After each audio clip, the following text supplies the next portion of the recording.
wabarakatuh. Waalaikumsalam warahmatullahi wabarakatuh. Bagaimana kabarnya anak-anak? Baik, Bu. Alhamdulillah. Nah, Ibu akan memeriksa kesiapan kalian dalam mengikuti pelajaran kali ini. Coba dilihat kanan kirinya ada sampah tidak? Ada, Bu. Bisa minta tolong diambilkan? Bisa, Bu. Disimpan dulu ya. Yuk duduk lagi. Nah, apakah alat tulisnya sudah siap? Sudah. Buku, pulpen? Sudah. Nah, kita awali pembelajaran pada hari ini dengan berdoa bersama ya. Berdoa dimulai.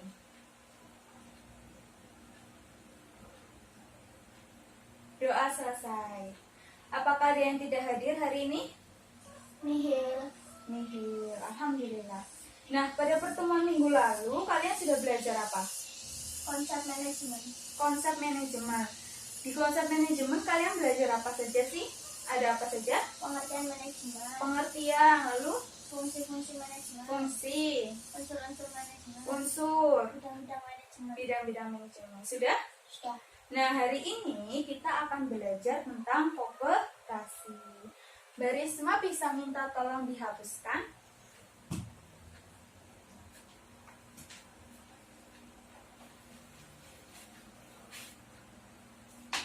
Tapi sebelum itu, Ibu akan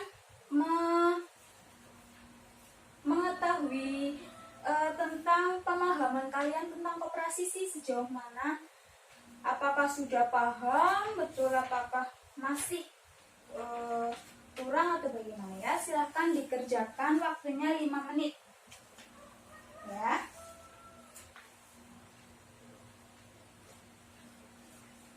Silahkan 5 menit ya.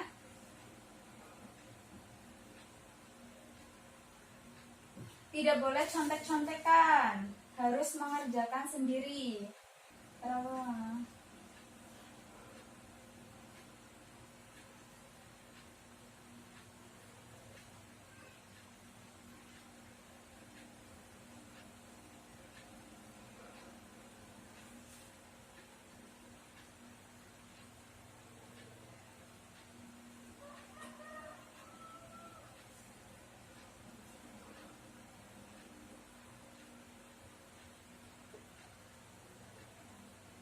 Sudah? Bu. Boleh dikumpulkan. Nah, di dalam koperasi kita nanti akan belajar. Nah, Ibu akan membacakan indikator atau kompetensi dasarnya ya. Yang pertama, kita nanti akan belajar tentang sejarah perkembangan koperasi. Jadi nanti Ibu akan menayangkan video tentang sejarah. Nah, yang kedua, kita akan belajar tentang pengertian, tujuan, ciri-ciri, prinsip, jenis-jenis, dan juga nanti kita akan belajar tentang lambang dari arti lambang dari koperasi. Jadi koperasi kan punya lambang nih. Jadi kita akan mengulas tentang arti-artinya. Nah, sesuai dari janji Ibu tadi, kita akan melihat video ya. Ini tentang koperasi. Ibu, ceritain dong yang tentang di Indonesia. Sebelum Ibu cerita, Ibu mau nanya dulu. Siapa wakil presiden Indonesia yang pertama? Bung Hatta, Bu. Betul. Beliau juga dikenal sebagai Bapak Koperasi di Indonesia.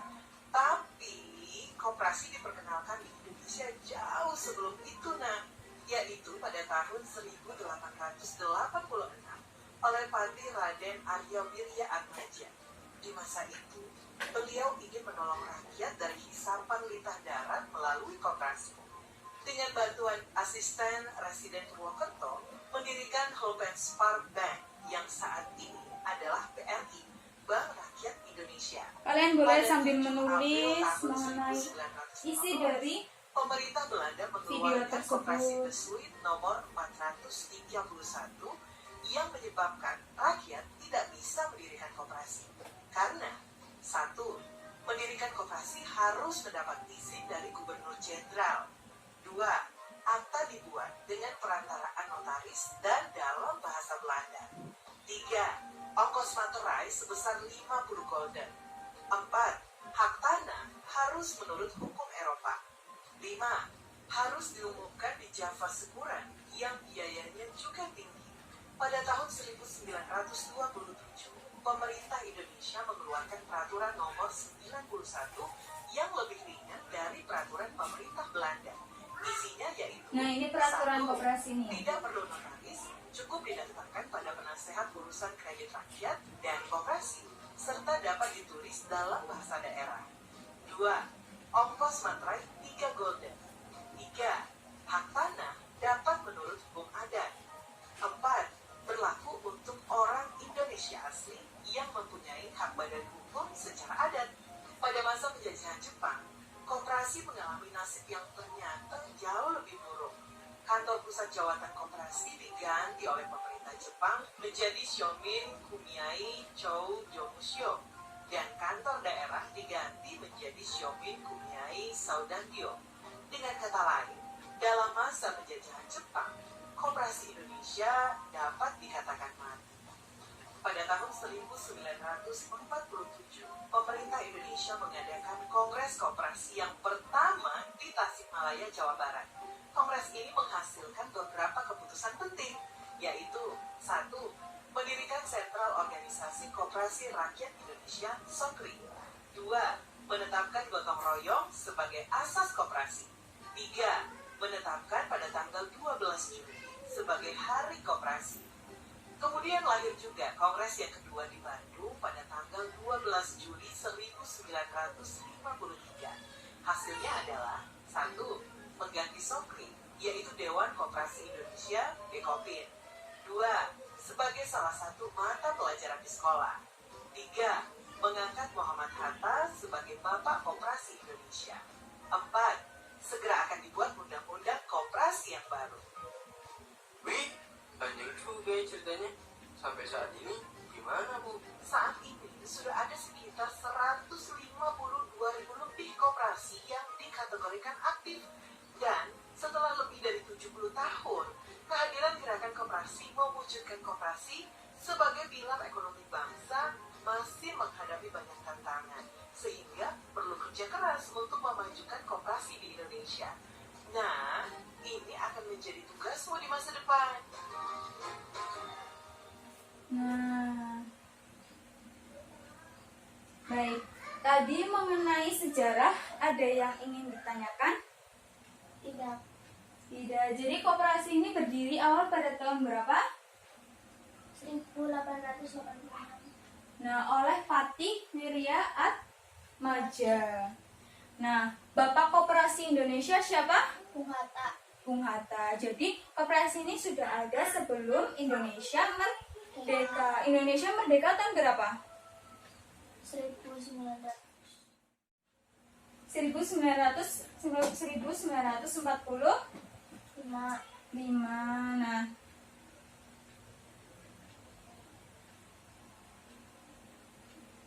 lalu kita akan kembali ke topik pembahasan. Pertama ada pengertian dari koperasi. Nah, koperasi ini merupakan perserikatan yang bertujuan memenuhi keperluan para anggotanya dengan cara menjual barang keperluan sehari-hari dengan harga yang murah. Jadi koperasi ini tidak mencari untung dalam operasionalnya. Koperasi ini tidak mencari untung. Nah, tujuan dari koperasi ini adalah untuk kesejahteraan para anggota. Perserikatan ini bertujuan memenuhi keperluan ya tadi. Nah, pengertian apa sih itu koperasi? Apa yang kalian tahu tentang koperasi? Koperasi adalah badan usaha yang menjual barang dan jasa. Di sekolahan kalian ada koperasi tidak? Ada. Ada ya tentunya. Koperasi apa contoh? Koperasi menjual apa? Yang kalian tahu? Makanan, jajan ya kalau di sekolah. Nah, pengertian koperasi adalah suatu badan usaha atau organisasi ekonomi yang memiliki yang dimiliki dan dioperasikan oleh para anggota untuk memenuhi kepentingan bersama di bidang ekonomi tentunya. Nah, koperasi ini dapat didirikan oleh perorangan atau badan hukum koperasi sendiri. Badan usaha ini nantinya mengumpulkan dana dari para anggotanya sebagai modal dalam menjalankan usaha sesuai aspirasi dan kebutuhan bersama di bidang ekonomi. Jadi koperasi ini seperti ini, dia mengumpulkan dana dari para anggotanya dalam bentuk misalnya Mbak Risma ingin menjadi anggota koperasi. Mbak Risma dalam awal mula masuk ke koperasi, Mbak Risma sudah memiliki yang namanya simpanan pokok di sana, karena nanti Mbak Risma akan menyetorkan sejumlah uang ke koperasi tersebut. Nah, nanti setiap bulannya juga ada simpanan sendiri yang namanya simpanan wajib gitu. Nah, nanti juga ada di sana sisa hasil usaha. Jadi setelah nanti koperasi itu menjual, kayak tadi di sekolah nih, ada koperasi menjual jajanan ya, barang-barang seperti alat tulis juga mungkin ada. Nah, nanti di akhir bulan kamu kalkulasikan ya, diakumulasi, dihitung, nanti dibagi para anggotanya. Jadi yang ikut anggota, misal Mbak Risma ikut anggota koperasi, nanti Mbak Risma ikut mendapatkan dari sisa hasil usaha tersebut, dibagi secara rata dan juga adil. Nah, secara etimologi koperasi ini ya, secara etimologi ini secara apa sih? Secara bahasa. Secara bahasa, koperasi ini berasal dari kata cooperation. Ada yang tahu arti cooperation itu apa? Kerjasama. Bagus. Jadi cooperation ini bahasa Inggris ya, artinya kerjasama. Jadi di dalam koperasi ini ada kerjasama dari para anggota-anggotanya. Selanjutnya kita akan membahas tentang jenis koperasi yang kalian tahu ada berapa? 5. Ada 5. Ini dalam Undang-Undang RI nomor 17 tahun berapa? Ada yang masih ingat? 2012. Jenis koperasi ini dibedakan menjadi 5. Apa saja? Koperasi konsumen. Nah, Mbak Risma coba tulis di depan. Koperasi apa saja jenis-jenisnya?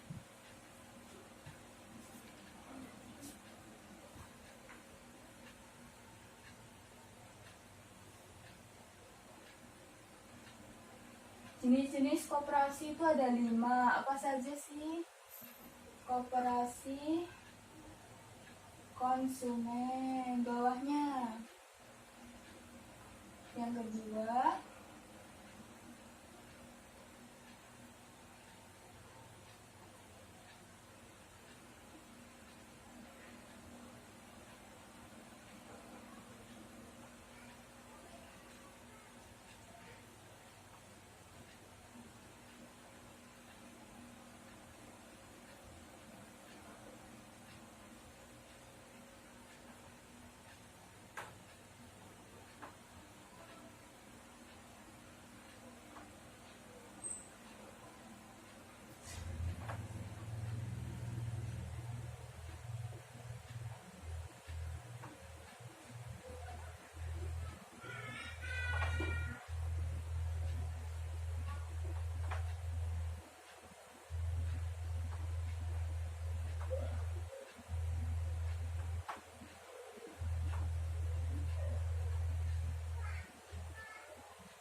baik, terima kasih Mbak Risma. Jadi jenis koperasi ini ada 5. Yang pertama koperasi konsumen, betul. Produsen, jasa, simpan pinjam, dan serba usaha. Baik, dari applause untuk Mbak Risma. Nah, baik, Ibu akan menjelaskan tentang koperasi konsumen. Seperti namanya, koperasi konsumen ini diperuntukkan untuk para konsumen atau seperti Mbak Risma nih, konsumen barang dan juga jasa. Jadi di dalam koperasi konsumen ini nantinya ada para penjual seperti kelontong ya atau alat tulis toko biasa, namun bedanya dengan toko-toko biasa, kalau di koperasi ini dijual dengan harga yang lebih murah. Kalau di toko kan biasanya harganya tinggi ya. Misalnya alat tulis buku dijual 3.000 di toko. Kalau di koperasi bisa dijual 2.500 seperti itu. Kalau itu dijual murah kepada para anggotanya sendiri. Nah, yang kedua, ini ada koperasi apa? Koperasi produsen. Nah, ini juga diperuntukkan bagi para produsen seperti produsen misalnya koperasi peternak sapi perah. Berarti mereka memproduksi apa? Susu. Koperasi peternak lebah, madu.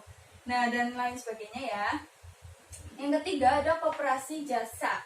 Nah, seperti halnya koperasi konsumen, koperasi jasa ini memberikan jasa atau pelayanan kepada masyarakat dan anggotanya. Contohnya pelayanannya apa? Misalnya jasa angkutan umum, berarti mereka mengantarkan orang ya. Mbak Risma pernah nggak naik angkutan umum? Pernah. Contohnya apa? Bus. Iya, bus. Kalau pulang sekolah ya, misalnya belum dijemput sama bapak ibunya, lalu Mbak Risma memilih naik bus. Nah, bisa jadi bus yang Mbak Risma naik itu merupakan bus dari koperasi ya. Angkutan umum tersebut nanti akan menghasilkan apa? Kan mereka menyediakan jasa. Berarti mereka akan mendapatkan timbal balik ya nantinya dalam bentuk uang juga. Nah, yang keempat ini koperasi simpan pinjam. Tidak hanya di bank-bank atau lembaga keuangan saja yang bisa memberikan simpan dan juga pinjaman kepada para masyarakatnya, tapi koperasi ini juga bisa memberikan simpanan ya, memberikan jasa atau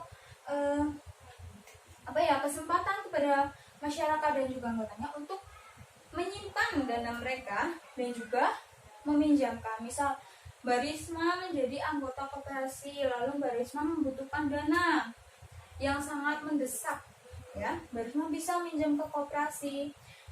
Nah, di dalam koperasi simpan pinjam ini mereka menawarkan syarat yang lebih mudah, jauh lebih mudah dibandingkan bank. Kalau bank kan biasanya ada syarat-syarat khusus ya, misalnya ada sertifikat rumah atau apa yang bisa dijaminkan untuk nasabah bisa mendapatkan uang. Tapi kalau di koperasi ini tidak hanya Mbak Risma, syaratnya menjadi anggotanya saja.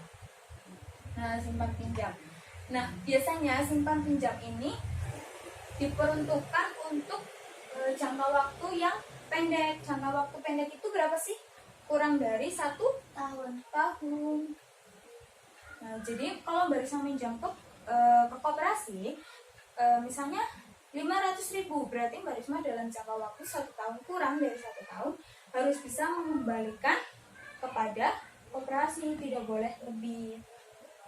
Nah, yang kelima, ini koperasi serba usaha. Ini bisa terdiri dari konsumen, produsen, jasa, dan juga simpan pinjam. Ini disebut koperasi serba usaha atau KSU. Ya, koperasi serba usaha. Selanjutnya, sampai di sini ada yang mau ditanyakan? Saya, Bu. Apa? Bagaimana tentang permodalan koperasi itu? Baik, permodalan koperasi. Nah, modal koperasi ini terdiri dari modal sendiri dan juga modal pinjaman. Nih ya, Ibu akan menjelaskan.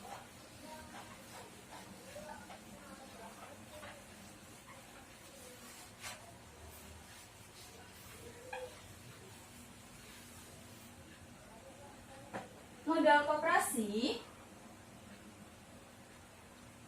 ini terdiri dari 2. Yang pertama ada modal sendiri dan yang kedua ada modal pinjaman. Nah, biasanya modal sendiri ini berasal dari para anggotanya. Kalau modal pinjaman itu biasanya di luar di luar dari koperasi tersebut. Contohnya minjem ke bank. Bank kan bukan bagian dari koperasi, jadinya ini disebut modal pinjaman. Nah, modal sendiri itu terdiri dari apa saja sih? Ini ada 4 ya. Yang pertama, simpanan pokok, simpanan wajib, dana cadangan, dan juga ada hibah. Simpanan pokok ini seperti yang udah Ibu singgung di awal, bahwa disetorkan pada waktu masuk menjadi anggota. Bisa Mbak Risma masuk nih, baru masuk ke dalam koperasi, berarti Mbak Risma harus menyetorkan simpanan pokok sebagai jaminan bahwa Mbak Risma sudah ikut ke dalam bagian koperasi, sudah menjadi anggota koperasi. Yang kedua ada simpanan wajib. Nah, simpanan wajib ini disetorkan dalam waktu dan kesempatan tertentu saja. Misalnya setiap bulan ada setoran wajibnya 200.000, 300.000, itu tergantung dari kebijakan koperasi masing-masing. Yang ketiga ada dana cadangan. Nah, dana cadangan ini diperoleh dari penyisihan sisa hasil usaha. Jadi sisa hasil usaha itu tidak semuanya dibagi rata kepada anggota, tetapi juga disisihkan untuk dana cadangan. Yang keempat ini ada hibah atau simpanan sukarela. Suatu jumlah tertentu dalam nilai uang yang diserahkan oleh anggota kepada koperasi. Jadi kalau hibah ini seperti memberikan entah itu anggota ataupun bukan, yang penting mereka sukarela. Seperti sukarelawan lah terhadap koperasi itu. Itu disebut dengan dana hibah. Nah, itu tadi modal sendiri. Kalau modal pinjaman dari mana? Dari bank ya. Bisa juga minjam ke anggota. Koperasi bisa loh minjam ke anggota. Tidak hanya anggota yang dapat meminjam dana ke koperasi, tapi koperasi meminjam dana kepada anggota. Terus koperasi minjam dana ke koperasi lainnya, ke bank tadi ya, dan sumber lain. Ada lagi yang ingin ditanyakan? Tidak, Bu. Tidak, kita lanjut ya. Ketujuan. Nah, berdasarkan undang-undang yang mengatur tentang koperasi, ini diatur dalam pasal 3. Koperasi ini bertujuan untuk mensejahterakan, ini ya. Ini diatur dalam undang-undang pasal 3, bahwa tujuannya adalah mensejahterakan anggota pada khususnya dan masyarakat pada umumnya. Silahkan boleh ditulis tujuannya ini. Siapa tahu besok UTS keluar. Nah, selanjutnya ada fungsi dan peran membangun dan mengembangkan potensi dan kemampuan ya ekonomi anggota. Misalnya anggotanya ini mempunyai kemampuan menyetir, berarti dia bisa masuk koperasi jasa. Memasak bisa masuk koperasi jasa juga ya, karena mereka kan memiliki keahlian. Nah, ini berperan secara aktif dalam upaya mempertinggi kualitas kehidupan manusia. Jadi masyarakat yang memiliki kemampuan tadi dikembangkan di dalam koperasi sehingga mereka berperan secara aktif dalam mempertinggi kualitas kehidupan manusia. Nah, memperkokoh perekonomian rakyat tentunya ya, dengan adanya koperasi ini ditunjang ekonominya masyarakat sehingga mereka perekonomian lebih sejahtera ya. Lalu ada prinsip koperasi, ini ada 4. Keanggotaannya ini bersifat sukarela dan terbuka. Maksudnya gimana? Anggota koperasi ini sukarela dan terbuka terhadap masyarakat. Nah, jadi siapa saja boleh masuk anggotanya ya, menjadi anggota tersebut. Yang kedua, pengelolaannya dilakukan secara demokratis. Artinya apa?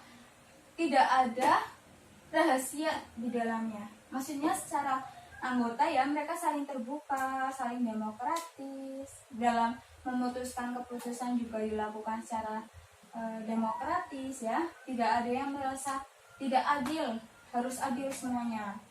Nah, yang ketiga, pembagian sisa hasil usaha dilakukan secara adil sebanding dengan besarnya jasa masing-masing anggota. Sisa hasil usaha tadi ya, nanti dibagikan secara adil, secara merata. Tidak boleh ada yang maksudnya itu sesuai dengan jasa yang mereka berikan, sesuai dengan kontribusi mereka terhadap koperasi. Yang keempat, pemberian jasa yang terbatas terhadap modal kemandirian. Lalu kita akan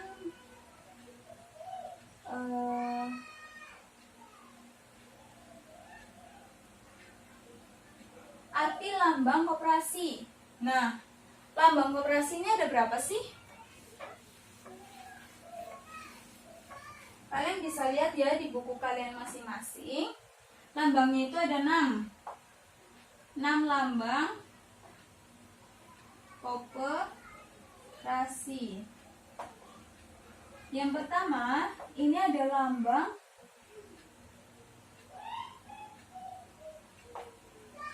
rantai. Lambang rantai bisa digambarkan seperti ini. Ini menandakan apa? Di dalam anggota koperasi itu harus terjalin persahabatan yang kuat supaya koperasi itu tidak pecah ya. Tidak, maksudnya di antara anggotanya itu harus saling bersatu ya kan. Kalau rantai itu seperti ini ya, mereka kan saling menyatu ya, tidak boleh saling berpecah belah. Yang kedua, ini ada koperasi roda bergigi. Yang kedua ada lambang roda bergigi. Nah, seperti namanya roda bergigi, berarti roda itu berputar. Entah itu nanti koperasinya ada di bawah, ada di atas, posisinya ya. Nah, mereka lagi jatuh, mereka lagi di atas, naik daun, itu tidak boleh berhenti, harus terus berputar. Yang ketiga, lambang kapas dan juga padi. Nah, lambang kapas dan juga padi ini melambangkan kesejahteraan bagi para masyarakat dan juga anggotanya. Yang keempat, koperasi timbangan. Nah, kalau timbangan kira-kira artinya apa ya? Timbangan fungsinya untuk apa? Menimbang. Supaya adil. Tidak boleh ada yang merasa berat sebelah atau bagaimana ya, harus adil. Seperti tadi SHU-nya harus dibagikan secara adil merata seperti itu. Yang kelima ada lambang bintang dalam perisai. Nah, landasan ideal dari koperasi ini, bintang dalam perisai, ini merupakan lambang dari Pancasila. Jadi koperasi ini landasan idealnya apa sih? Pancasila. Kalau asasnya koperasi asas apa? Kekeluargaan. Asasnya kekeluargaan. Bagus. Nah, yang keenam ini ada lambang pohon beringin. Artinya masyarakat Indonesia itu yang bergerak di bidang koperasi itu masyarakat yang kokoh. Jadi kalau Mbak Risma ikut ke dalam koperasi bergabung, artinya Mbak Risma ini menjadi masyarakat Indonesia yang kokoh. Seperti itu ya. Baik. Sampai di sini ada yang mau ditanyakan? Tidak. Nah, Ibu akan memberikan soal. Minta tolong dikerjakan dalam waktu 5 menit. Ya. Nanti dikumpulkan. Silakan. Tidak boleh contek-contekan.